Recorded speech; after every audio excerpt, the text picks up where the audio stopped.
बहुत बहुत शुक्रिया दोस्तों। चलिए आइए आज हम जो है आप लोगों को जो है ऐतिहासिक सिद्धांत या विकासवादी सिद्धांत के बारे में बताएंगे। इससे पहले हम लोगों ने चर्चा करी थी। हम लोगों ने जो है राज्य की उत्पत्ति के संबंध में जो है दैवीय सिद्धांत के बारे में चर्चा की थी, आर्थिक सिद्धांत, शक्ति सिद्धांत और सामाजिक समझौते का सिद्धांत। आज हम बात करेंगे ऐतिहासिक सिद्धांत या विकासवादी सिद्धांत। इसको ऐतिहासिक सिद्धांत भी बोलते हैं और विकासवादी सिद्धांत भी बोलते हैं। चलिए आइए देखिए। इस सिद्धांत के अनुसार राज्य ईश्वर द्वारा नहीं बनाया गया, परंतु राज्य की उत्पत्ति में धर्म का महत्वपूर्ण भाग रहा है। इस सिद्धांत के विचारक जो है, इस सिद्धांत के विद्वान हैं, वो लोग कहते हैं कि इस सिद्धांत के अनुसार कि राज्य ईश्वर द्वारा नहीं बनाया गया है। जो राज बनाया गया था, जैसे दैवीय सिद्धांत पे हम लोगों ने पढ़ा था कि राज्य जो है ईश्वरीय द्वारा बनाया गया है। राज या राजा ईश्वर का प्रतिनिधि है, ये हमने सिद्धांत पढ़ा था। तो ये सिद्धांत कहता है नहीं, राज ईश्वर द्वारा नहीं बनाया गया है, परंतु राज्य की उत्पत्ति में धर्म का महत्वपूर्ण भाग रहा है। मतलब धर्म ने भूमिका निभाई है राज्य के निर्माण में, लेकिन ऐसा नहीं कि राज्य जो है ईश्वर ने बनाया है। ठीक, आगे देखिए। राज्य केवल शक्ति का ही फल नहीं, वरन राज्य की उत्पत्ति में युद्धों का भी भाग रहा है।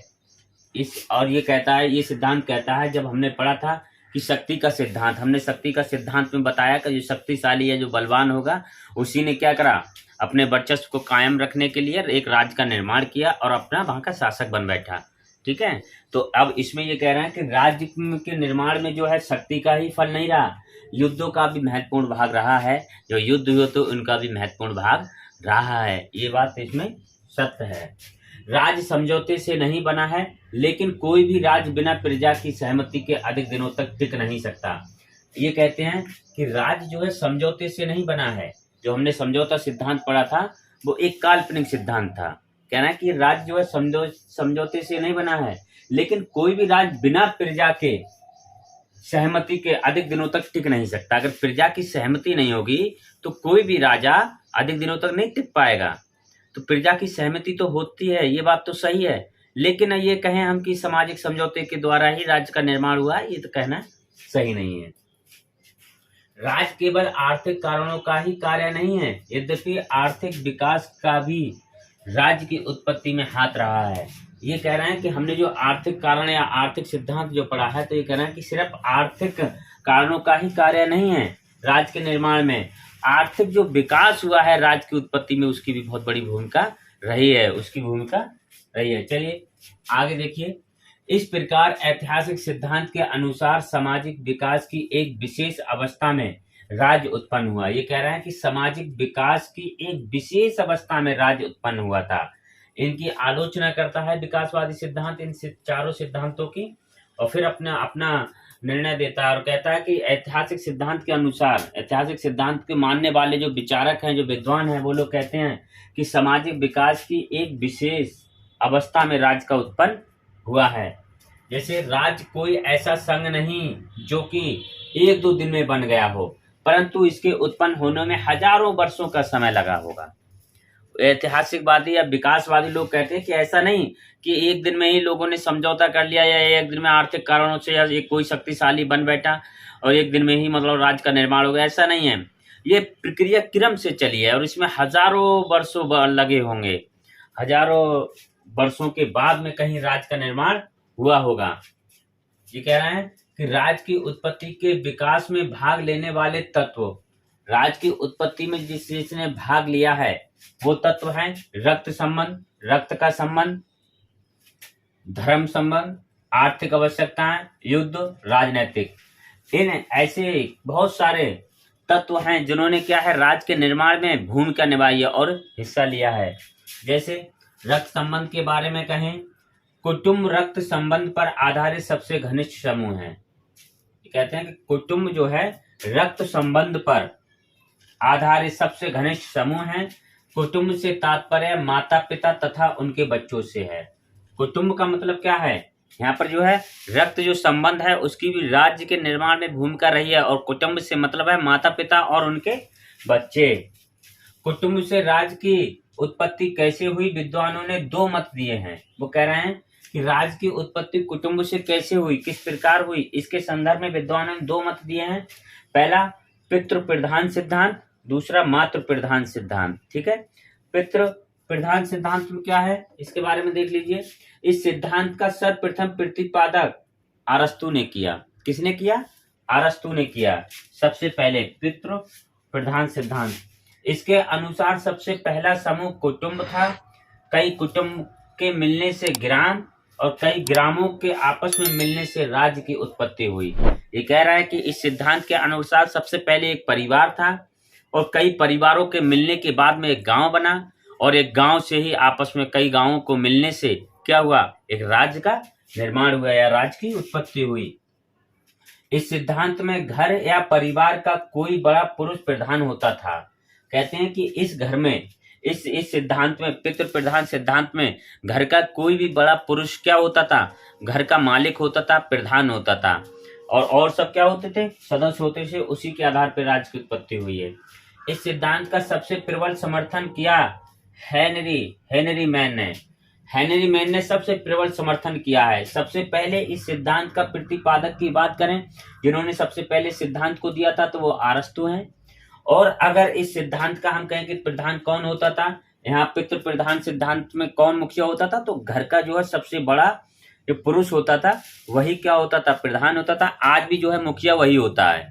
आज भी देखेंगे हमारे देश में जो है पितृ प्रधान सिद्धांत जो है बहुत ज्यादा लागू है आज भी। खैर, सरकार इसके लिए अग्रेसिव है, महिलाओं के लिए बढ़ावा दे रही है। आगे देखिए क्या होता है। इस सिद्धांत का सबसे प्रबल समर्थन करने वाले कौन थे? हेनरी मैन थे। इसके आलोचक कौन है? मैकलीन, जोन्स और मॉर्गन। ये इसके आलोचक है इस सिद्धांत के। ठीक है, अगला हमारा होता है मातृ प्रधान सिद्धांत। मातृ प्रधान सिद्धांत के बारे में सुनिए।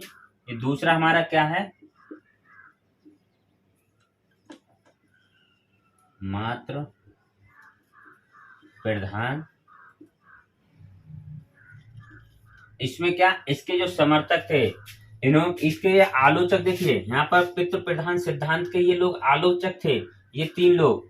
लेकिन ये मातृ प्रधान सिद्धांत के क्या थे? समर्थक थे। कौन कौन थे? McLean, Jones, Morgan. ठीक है, ये इसके समर्थक थे। और मातृ प्रधान सिद्धांत का मतलब है कि घर की कोई बड़ी महिला इस सदस्य यहाँ इसकी क्या होती थी? घर की बड़ी महिला ही मुखिया होती थी अपने परिवार में। मातृ प्रधान सिद्धांत का मतलब यह है। इसमें सिर्फ इतना याद कर लीजिएगा कि इसके जो समर्थक हैं मैकलीन, जोन्स और मॉर्गन, और ये इसके पितृ प्रधान सिद्धांत के आलोचक हैं। ठीक है, और इसका मातृ से मतलब माता मतलब घर की कोई भी बड़ी महिला जो होगी वो क्या होगा? इसमें प्रधान होगी। ठीक है, या घर की मुखिया होगी। चलिए आयो, मुझे लगता है आप समझ गए होंगे। इसको नोट करिए, आगे और बताते हैं।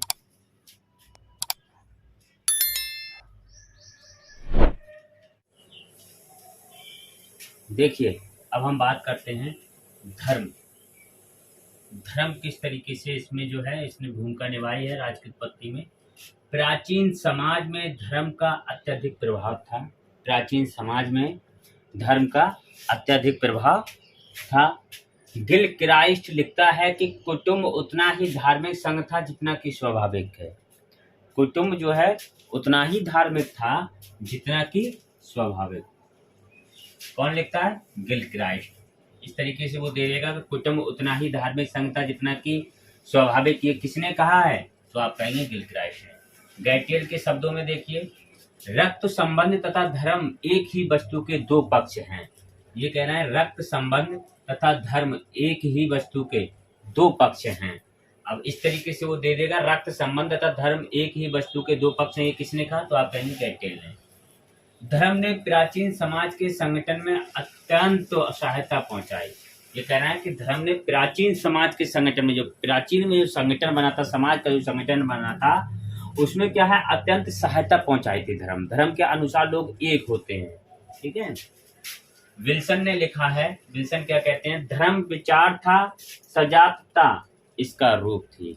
ठीक है, धर्म क्या था? विचार था। ये दे देगा लाइन कि बताइए अभी किसने लिखा? धर्म विचार था, सजातता इसका रूप थी। तो विल्सन ने लिखा है। ठीक, अब युद्ध का योगदान देखते हैं। विद्वानों के मत में जन समाज का राजनीतिक समाज में परिवर्तन शांतिपूर्ण उपायों से नहीं हुआ, ये परिवर्तन युद्ध द्वारा हुआ है। कह रहे हैं कि बहुत से जन समाज का राजनीतिक समाज में जो परिवर्तन हुआ वो शांतिपूर्ण नहीं हुआ है, युद्धों के द्वारा जो है परिवर्तन हुआ है। गांव का लोहार केवल हल्के फल बनाता है, परंतु वह तलवार भाले आदि भी बनाता है। गांव का जो लोहार होता है वो हल जो चलाते हैं हल्का फल ही नहीं बनाता, बल्कि तलवार और भाले भी बनाता है। इस उन्नति के कारण युद्ध कला में भी उन्नति हुई। यही कला जो आगे बढ़ी थी, तलवार भाले बनाना जो शुरू हुआ था, इसी कला के अनुसार युद्ध कला में भी क्या हुआ, उन्नति हुई। बहुत से विद्वानों के अनुसार ये कहना है कि राज की उत्पत्ति युद्ध द्वारा हुई असत्य है। अगर बहुत से विद्वान ये कहते हैं कि राज की जो उत्पत्ति हुई थी वो युद्ध द्वारा हुई, तो ये बात असत्य है। परंतु ये सब स्वीकार करते हैं कि युद्धों का भी राज की उत्पत्ति में प्रमुख भाग रहा है। ये सब विद्वान स्वीकार करते हैं कि युद्धों का भी जो है प्रमुख भाग रहा है राज की उत्पत्ति में। ठीक, अब देखिए राजनीतिक चेतना की क्या भूमिका रही है।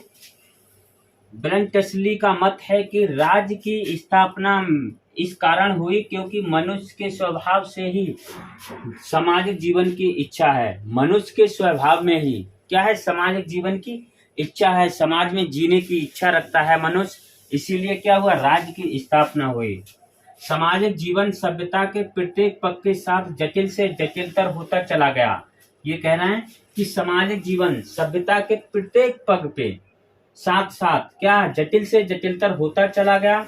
मनुष्य आरंभ से ही किसी न किसी प्रकार के समूह में रहता आया है। मनुष्य जो है आरंभ से ही, शुरू से ही किसी न किसी समूह में रहता हुआ आया है। इस कारण सदा से ही उसका जीवन किसी न किसी प्रकार के नियमों से नियंत्रित रहा है। जब मनुष्य समाज में रहता है तो उसका जीवन किसी न किसी प्रकार से सीमित हो ही जाता है, नियंत्रित में रहता है, क्योंकि नियम सामूहिक जीवन में निहित है। नियम जो है सामूहिक जीवन में निहित है, इसलिए सभ्यता के विकास के साथ साथ मनुष्य में नियंत्रण तथा शांति की इच्छा बढ़ती गई। ये कह रहे हैं कि इसलिए सभ्यता के विकास के साथ साथ मनुष्य में नियंत्रण तथा शांति की इच्छा भी बढ़ती गई थी। जो मनुष्य था उसमें जो है मनुष्य में नियंत्रण और शांति की इच्छा भी क्या हो गया, बढ़ती हुई चली गई।